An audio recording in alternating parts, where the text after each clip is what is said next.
उधर रायगढ़ में ज़ेरे तामीर मकान में करंट आने से शहरी बीवी और बच्चे समेत जाम बहक हो गया। अब्दुल वाहिद गवर्नमेंट गर्ल्स हाई स्कूल में चौकीदार था। अफसोसनाक ये वाकया पेश आया जब रायगढ़ में ज़ेरे तामीर मकान में करंट आ गया, जिसके बाद 3 अफराद जाम बहक हो गए। बिल्कुल, आपको एक अफसोसनाक खबर दे रहे हैं रायगढ़ से। आबिद चौधरी हमारे साथ मौजूद हैं, उनसे मजीद तफसीलात जानेंगे। जी आबिद चौधरी, क्या वाकया था ये?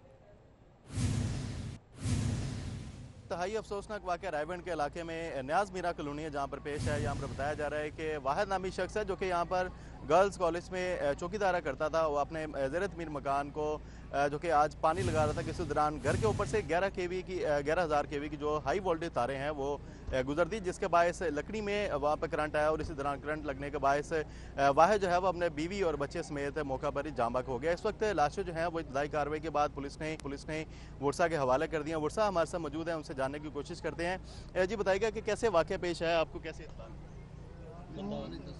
मुझे बताया था कि ये पानी लगा रहा था तो पूरे घर में करंट आ गया था। तीनों घर में, मेरे घर में भी आ गया, साथ छोटे भाई के घर में करंट आ गया था। तो ऐसी इतला मिली थी मुझे। तो घर में उस वक्त कौन कौन था? वाहिद के कितने बच्चे हैं जो इस वक्त घर में? उसकी एक बीवी थी, एक बेटी थी उसकी, तो एक आप था, भाई मेरा भाई था बड़ा। 2 बच्ची पढ़ने गई थी और मेरे घर वाले जी थे वो तो दूसरे दरवाजे थाने गुजर गए थे। और मेरी वाइफ ने मेरी भरजाई को बताया था कि आपके घर के बाहर मेन तारों के ऊपर करंट है, बत्ती आग लगी हुई है। तो मेरी बीवी ने कहा था कि हमारी छत पर छलांग लगा दे, कच्ची छत है मिट्टी की। तो उसने कहा मैं अपनी बेटी को पकड़ना हूँ। बेटी को पकड़ने गई तो बत्ती ने पकड़ लिया उसको। जी, जैसा कि आपने जाना कि फातिमा बच्ची है जो कि 3 साल बताया जा रहा था उसकी उम्र थी, और इसके चचा उसका कहना था कि जिस वक्त आग लगी उस वक्त अचानक ही शॉर्ट सर्किट के बायस आग लगी और वाहिद अपनी बीवी रिजवाना और फातिमा के हमरा घर में मौजूद था, जो कि आतिशदगी के बायस मौका पर जाम बहक हो गया।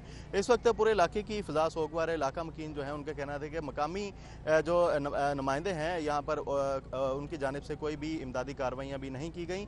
अलबत्ता घरों के छतों के ऊपर से ये हाई वोल्टेज तारे गुजर रही हैं जो कि किसी भी वक्त बड़े साने को दावा दे सकते हैं। इस वक्त इलाका मकीन भी हमारे साथ मौजूद हैं, उनसे भी जानते हैं। यानी शाहिदीन जो आप बताइएगा कैसे ये वाक़या पेश आया, उस वक्त घर में कौन कौन मौजूद था, ये घरों से छतें जो तारे गुजर रही हैं, इसका कौन जिम्मेदार? घर में ये वही साहब थे, उसकी बीवी थी और उसकी बेटी थी। ये 11,000 जो केवी गुजर रही है, ये पहले यहाँ पर नहीं थी, ये किसी और बात से गुजरी, वहाँ से निकाल कर इस तरफ लेकर गए हैं। यहाँ पर भी बात, लेकिन आगे कुछ नहीं है। हमें पता ये कहाँ जा रही है, किसने इस तरफ किया इसको। लेकिन ये जो खंभे लगाए एक साइड पर लगाइए, अगर खंभा एक इस तरफ होता तो गली के अंदर तारे गुजरती, उसी वजह से हादसा पेश आया। ये तो हादसा तो पेश आ गया, उसके बाद भी कोई अवामी नुमाइंदा जो है यहाँ पर नहीं पहुँचा, दाद रसी किसी ने नहीं किया, कोई नहीं आया यहाँ पर। यहाँ तो न्याज़ कॉलोनी में कोई आता ही नहीं, मिसाल सुनता ही नहीं यार, क्या करें। तमाम तारे अभी लोगों के घर से गुजर रही हैं, ऐसे ही हैं। पहले भी उन्होंने कहा खंभे चेंज करें, लेकिन नहीं आए यहाँ पर।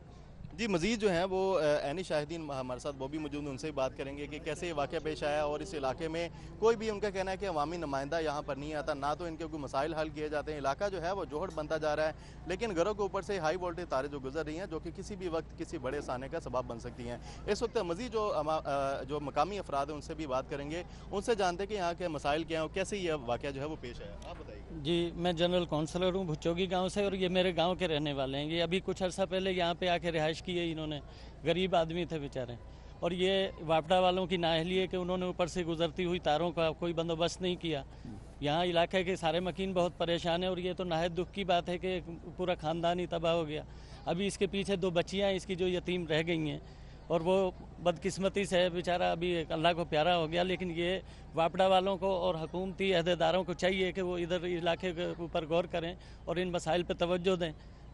और हम जो है ये दरख्वास्त करते हैं जनाब तमाम ओहदेदारान से जो ऊपर की सतह पर हैं कि वो खुदारा गौर करें। हम आवाम, गरीब आवाम जो पिस रही है, मसाइल का शिकार हैं, और ये आजकल जो हालात हो रहे हैं बिजली की वजह से, मौसम ऐसा है, वो जगह जगह करंट आ जाता है या नंगी तारें हैं। तो ये हम चाहते हैं कि बंदोबस्त किया जाए और यहाँ के इनकी जितनी भी हो सके इनकी हेल्प की जाए। जी बिल्कुल, जो मुकामी अफराद उनके मसाइल भी आपने जाने। अलबत्ता वाक़या पर वज़ीर-ए-आला पंजाब की जानिब से नोटिस ले लिया गया, लेकिन जो मुकामी अफराद उनका कहना है कि वाक़ई में मुलविस इस लेस्को एहलकार है जिनकी गफलत के बायस ये वाक़या पेश आया, उनके खिलाफ भी कार्रवाई की जाए। अलबत्ता पुलिस ने इब्तदाई कार्रवाई जो है वो मुकम्मल होने के बाद तीनों जो अफराद हैं उनकी लाशों को इस वक्त वर्षा के हवाले कर दिया गया है। वाहिद, उसकी बीवी रिजवाना और 3 साल की बच्ची फातिमा जो है अफसोसनाक वाक़े में जाम बहक हुई। वाहिद की 3 बेटियाँ थीं, 2 बेटियाँ जो हैं वो इस वक्त यहाँ पर भी मौजूद हैं।